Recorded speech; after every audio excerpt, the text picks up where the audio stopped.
여러분 안녕하십니까? 누리PD 김준입니다. 한동훈 대표가 어, 이명박 전 대통령의 친형이죠. 이상덕 고 어, 이상덕 전 국회 부의장의 에, 별세에 따른 조문을 갔는데요. 빈소에서 이명박 전 대통령을 만났다라고 합니다. 예정된 만남은 아니고요.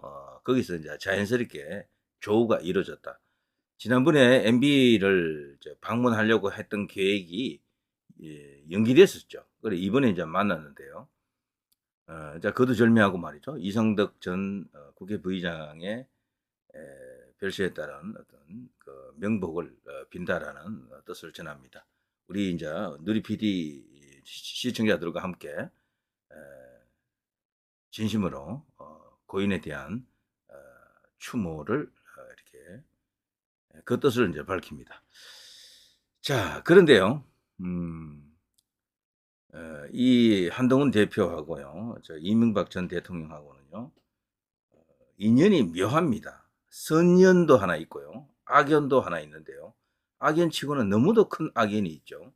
선연이라고 하면은 MB가 대통령일 때 청와대 근무를 했었죠. 그것도 무려 2년 넘게 했습니다. 굉장히 오래 한 거예요. 2년 1개월 정도 이렇게 했는데요. 이제 그 근거가 이제 여기 있는데, 음, 여기 쭉 보시면요. 여기 한동훈의 이제 여기 이제 경력인데요. 노란 줄이 사실 한동훈의 인생에 있어서 큰 어떤 굴곡을 만들어낸 어쩌면은 새로운 어떤 변곡점을 만들어낸 그런 여기 보직들입니다. 여기 보시면요. 2009년 8월에서 2011년 9월까지 2년 1개월입니다. 꽤 긴 기간 동안 이명박 정부 대통령실에서 민정수석실, 민정2비서관실에 선임 행정관으로 있었습니다. 이 당시에 선임 행정관 정도 되면 대통령을 알게 되겠죠. MB하고는 서로 구면입니다. 그러니까 모르는 관계가 아니에요. 그러니까 한때 떠받들던 하늘 같은 존재였죠. MB가 뭐 할배죠, 할배 그냥. 어, 자 이런 관계였는데 이게 나중에 엄청난 악연으로 이제 바뀐다라는 것은 여러분이 다 알고 계시죠? 자 이후에 보면요. 2016년 1월 요때가 이제 뭐 박근혜 대통령 재직 시인데요. 재임 시인데 2017년 8월 요 사이에는 또 이렇게 문재인이가 또 이렇게 정권을 또 이렇게 인수합니다. 에, 그래서요 여기는 이제 박근혜 자 그리고 문재인 이 두 대통령 사이에서 대금의 부패범죄특별수사단 2팀장을 자, 여기 한 1년 이상, 1년 약 한 7개월 정도 이렇게 이 직책을 이렇게 맡았죠. 이게 굉장히 중요한 자리죠. 정치적 어떤 그런 냄새도 좀 풍기죠, 사실은. 그래서 이 자리에 있게 되면은 소위 이제 우리 사회에서 그냥 빵빵한 어떤 재계 이제 거물들, 정치권의 거물들을 수사할 수 있는 그런 어떤 입장이 됩니다. 한동훈이 이제 그런 수사를 또 이렇게 담당했던 것도 이런 것이 다 이제 연관이 된다라고 볼 수 있죠. 그리고 이렇게 요직을 찾아갔던 것은 제가 볼 때 일단 MB 정부 때 여기 청와대에서 2년 이상 있었던 이것이 컸다라고 생각합니다. 일종의 보정수표가 됐던 거죠. 그리고는 본격적으로 이제 문재인 시대에 와가지고요. 서울중앙지방검찰청 제3차장검사 이 한동훈이 말했던 자기 인생의 화양연화라고 했던 것은 이 무렵이죠, 이 무렵. 이때 그야말로 이제 끝판왕급 그런 어떤 검찰 권력을 이제 휘두릅니다. 그리고 뭐 보기에 따라서는 정의 구현했다, 잘한다, 조선 제일 겁니다. 이런 어떤 칭송도 뭐 생겼겠지만 세상 일은 항상 양지가 있으면 엄지가 있습니다. 빛이 있으면 그늘이 있어요. 그 반대의 속성도 있었다라는 걸 우리가 알아야 됩니다. 2019년 이때 7월 1일부터 2020년 1월 1일까지 대검 반부패 강력부장 이거는 자 윤석열 당시 검찰총장의 작품이죠. 자 요런 자리. 그래서 오늘날 한동훈을 만든 인물 중에는요.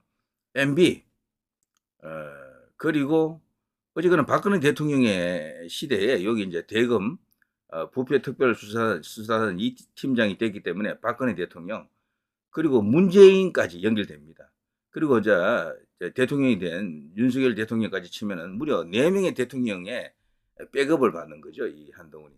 뭐 능력도 있었다라고 볼 수 있죠. 이렇게 되면은. 자, 그런데 그걸 떠나서 한동훈만한 능력이 있는 사람이 검찰에 없겠느냐 하면 검찰 조직에 있는 검사들이 얼마나 자존심이 셉니까? 내가 한동훈만 못해라고 하는 사람이 제가 알기로는 뭐 수십 명 되는 걸로 알고 있습니다. 그런데 어쨌거나 이런 자리라고 하는 것은 한정되어 있잖아요.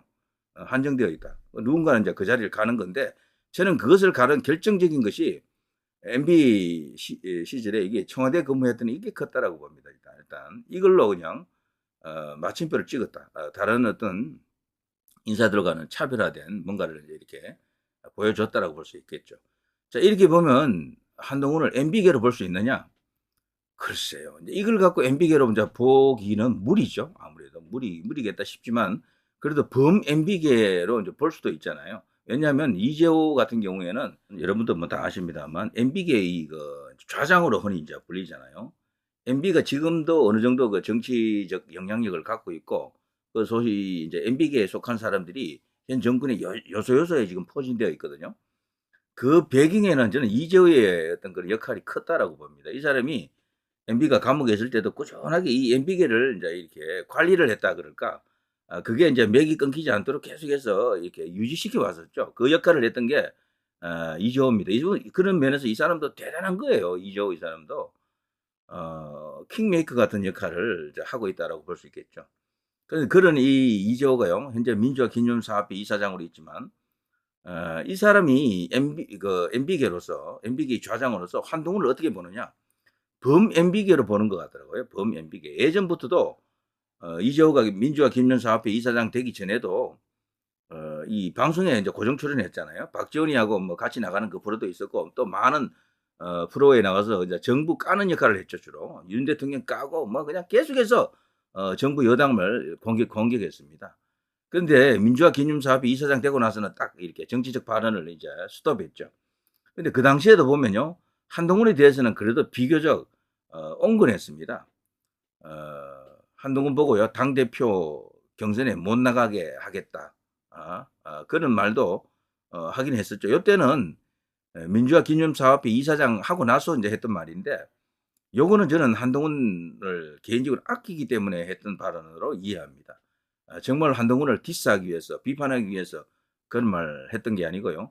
한동훈이 딱 내 동생이면 딱 불러가지고 너 당대표 나가지 마 이렇게 말할 것 같다라고 말하지 않았습니까? 이런 것들이 저는 범 MB계 쪽으로 한동훈을 넣고 있다라고 저 봅니다. 이 이재호가. 그건 이재호 자신의 이제 그런 어떤 느낌이 그런 어떤 인식이 완전히 이제 공인된 것은 아니지만 제가 볼 때는 그래요. 제가 볼 때는 청와대에서 이 MB 정부에서 2년 이상 근무했으면 그냥 MB계다. 이제 이렇게 이제 뭐 편하게 생각해도 되겠죠. 그런데 어쨌거나 이 이재호가 방송에 출연해 가지고 계속해서 정부 여당을 때릴 때도 한동훈에 대해서만큼은 솜방망이였었죠. 비교적 관대했다라고 생각합니다. 저는 이 유인촌, 한동훈, 오세훈 등등 소위 이렇게 범 MB계 혹은 MB계로 볼 수 있는 사람들이 많이 있는데 정부 요직에 말이죠. 그들에 대해서 이 이재호가 어떤 생각을 갖고 있습니다.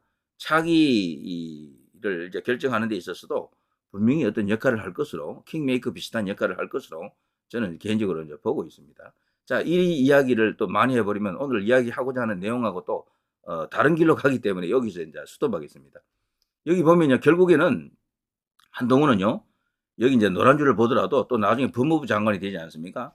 역대 대통령하고 다 관계가 돼요. MBA에서 청와대 근무, 박근혜 대통령에 의해 가지고 어쨌거나 박근혜 대통령 시기에 저 이제 인사가 있었다라고 하는 것은 청와대 당시에 허락이 없으면 저게 안 돼요. 그러니까 박근혜 대통령의 이제 이렇게 백업도 있었다.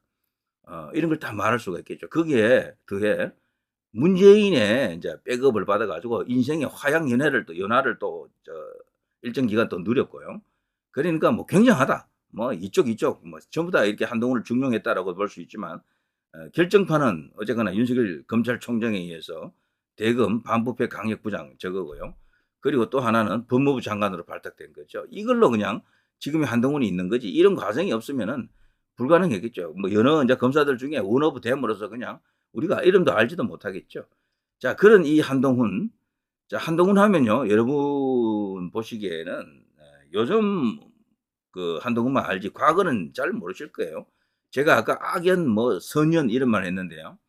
일단 MB와 관계만 보더라도 이거 한번 보시죠. 이게 얼마나 이게 악연인지를 한번 보세요. 면서 그간의 수사 경과를 말씀드리겠습니다. 서울중앙지방검찰청은 BBK 피해자들의 고발 등을 단서로 올해 1월부터 본격적인 수사에 착수하였습니다.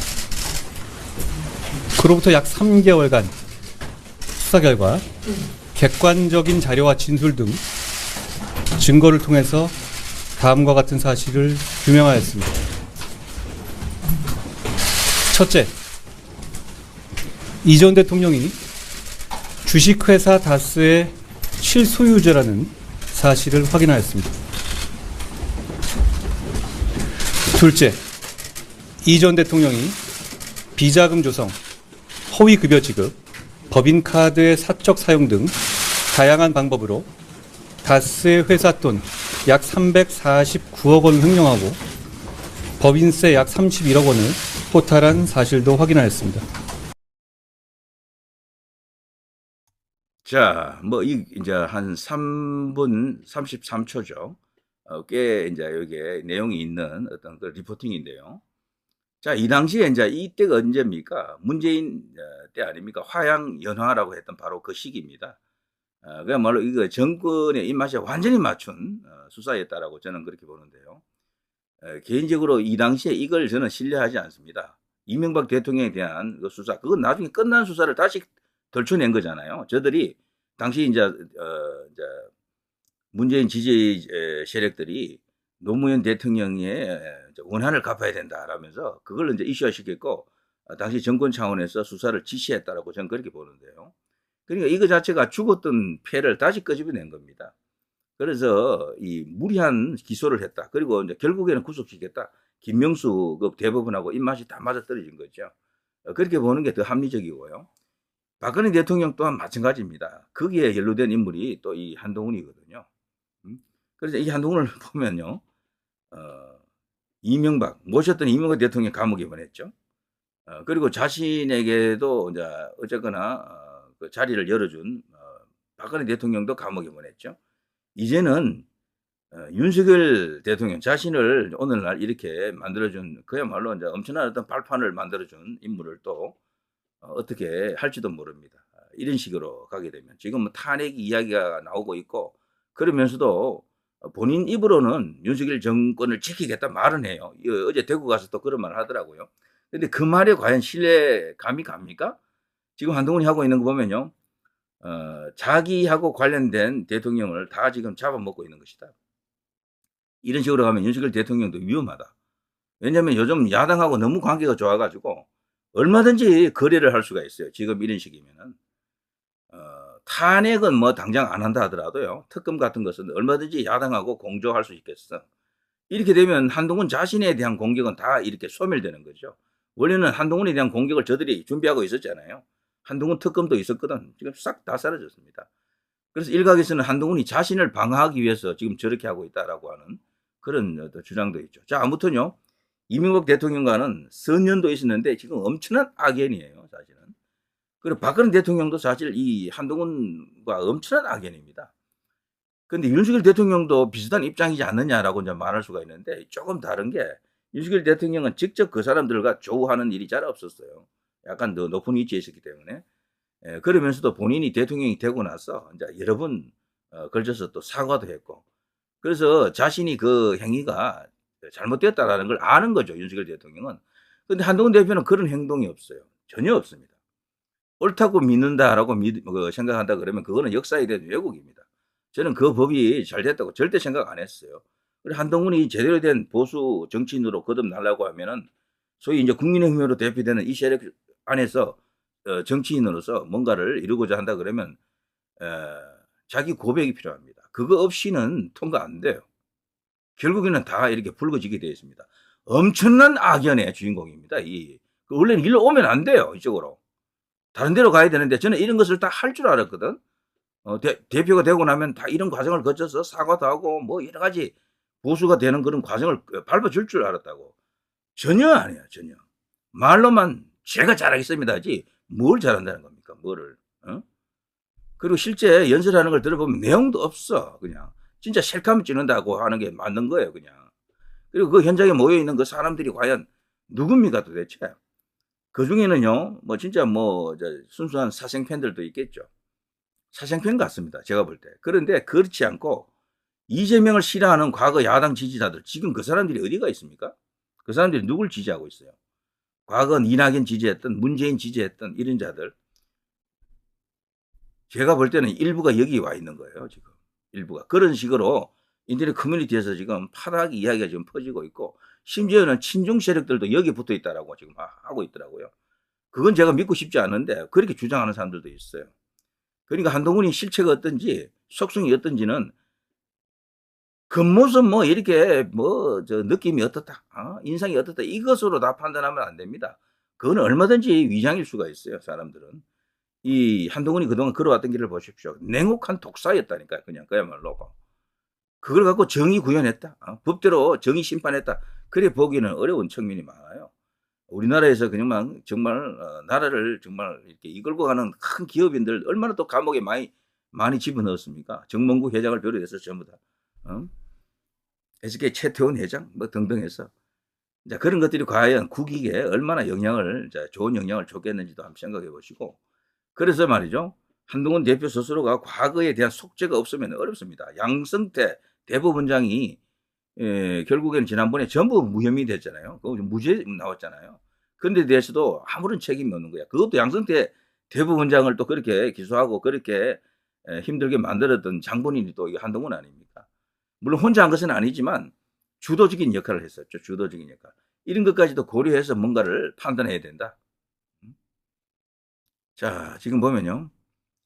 다스 실소유주 논란이라고 지금도 있습니다. 이게 지금도 해결이 안 됐어요. 그렇게 급조된 재판으로 후다닥 해치워버렸죠. 박근혜 대통령 후다닥 해치우듯이 이명박 대통령도 후다닥 그냥 그들이 마치 혁명 세력이 그냥 칼 뽑아가지고 다 그냥 목을 친 겁니다.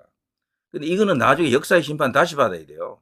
저는 다스 소유주가 누구와 뭐 주인이든 아니든 아무 상관없다고 보거든. 지금 저기서 어거지로 그냥 죄를 갖다 붙였다. 박근혜 대통령에게 어거지로 그냥 경제 공동체 그 논리를 만든 것도 한동훈이잖아요. 최순실하고 저 박근혜 대통령하고 무슨 관계 있어요, 솔직히. 그냥 신부름꾼인데. 거기에 무슨 관계가 있느냐고. 그걸 그냥 경제 공동체라는 이름으로 뭐 셰필이지만 실질적으로 한필이 되겠죠. 근데 그거를 이제 이렇게 국가대표에게 일종의 그게 이제 후원이잖아요, 후원. 삼성에서 예전부터 해오던 일인데. 그걸 했다고 거기 이제 뇌물죄로 걸어가지고 뭐 그렇게 그냥 박근혜 대통령을 인격 살인을 해버렸죠. 이런 이야기들이 한동훈을 구성하고 있는 이야기들 중에는 일부입니다. 이런 것들. 이거 말고도 많아요. 할 게 사실. 그래서 오늘 제가 이런 이야기를 전문적으로 하는 게 아니기 때문에 그 정도 이렇게 언급만 해둡니다만 한동훈은 이 안에서 국민의힘 안에서 보수 안에서 뭔가를 하자면요. 이런 걸 다 벗어야 돼요. 자기 스스로 자기 고백, 속죄가 필요합니다. 이거 없으면 안 돼.